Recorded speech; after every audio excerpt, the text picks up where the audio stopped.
kan bukan diskusi ece-ece lah. Ini diskusinya diskusi betul-betul diskusi lah, kan gitu kan. Kalau saya mengistilahkan diskusi akbar tuh, kalau saya mengistilahkan dengan istilah diskusi akbar. Artinya diskusi ini kalau udah masuk ke tingkat robitoh, saya nganggapnya akbar. Kalau di kampus itu nggak saya anggap akbar. Kenapa? Karena orang-orang kampus itu kan orang kuliahan, orang universitas, ya kan? Masih belajar ya, masih belajar. Bukan masalah masih belajar, mahasiswa ya. Artinya belajar kemahasiswaan, ya, meraih gelar doktor apa-apa. Bahkan kalau saya simak di seminar yang ada di kampus, saya perhatikan kalangan mahasiswa malah nggak ada, gitu, sedikit, gitu kan. Banyaknya orang-orang luar, orang-orang umum yang diundang datang.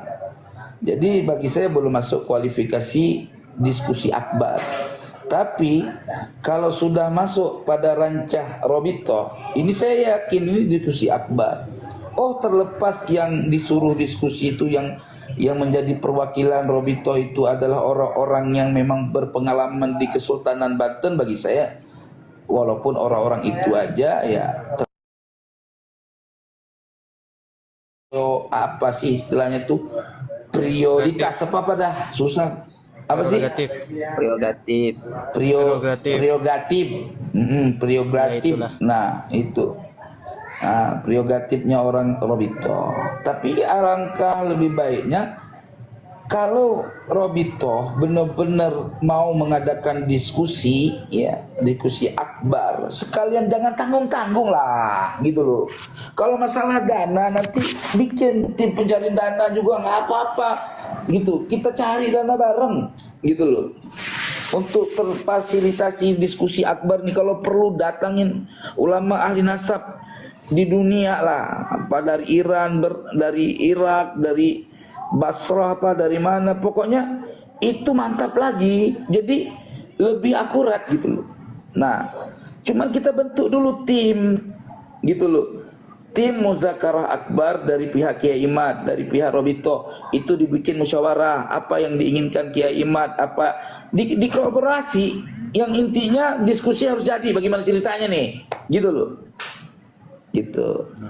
Nah, kalau robitoh mendengar suara rakyat, suara rakyat, suara kita ini, ya kan, saya yakin banget masalah ini selesai.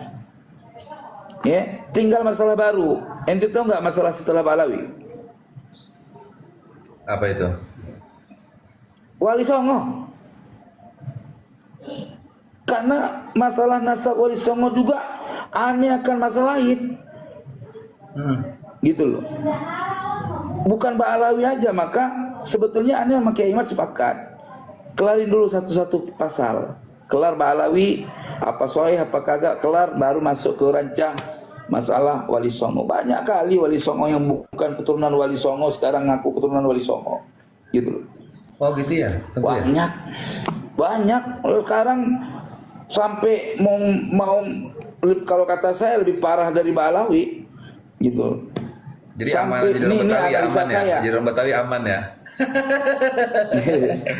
Enggak, lanjut, kita bawa suku lah, ya kan? Ya, lanjut.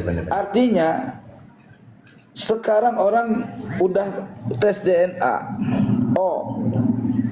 Jadi aplikasi Haplogroup O itu mengarah ke Cina.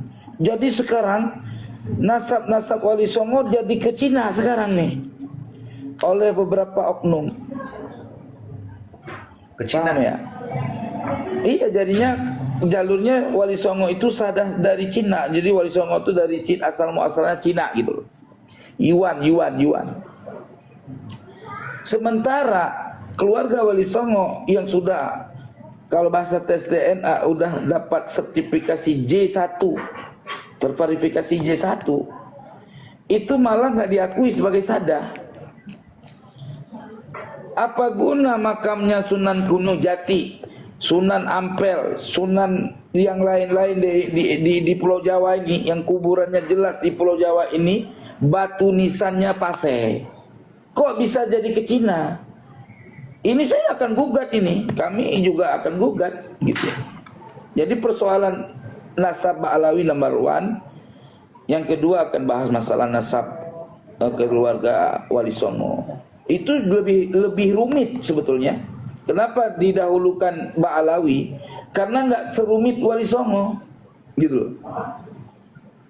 Jadi kalau ada narasi-narasi untuk masalah Wali Songo, ya kan?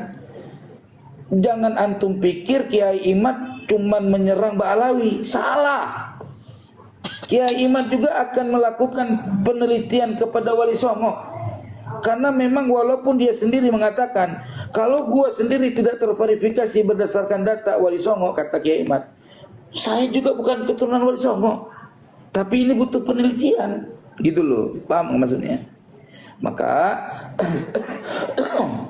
saya pingin teman-teman ini, baik dari kalangan ustadz, ulama, dan habaib, karena saya sudah melihat dan mendengar langsung, melihat di media, Robito sudah buka pintu, buka bener-bener pintunya, gitu loh. Jangan tanggung-tanggung, gitu. Kalau Robito butuh keringat saya, gitu kan, untuk menjadi fasilitator, tapi ada SK ya, ada surat kerjanya ya, ada perintahnya, nggak asal-asal ya. Ya. Dan saya juga ada pendampingnya, ada kawannya, ada panitianya, ada temannya dalam lobi. Saya siap memfasilitasi, gitu loh, demi hak ya. Karena saya bukan tipe manusia bicara mau membatalkan nasab segala macam, itu bukan asal-asal.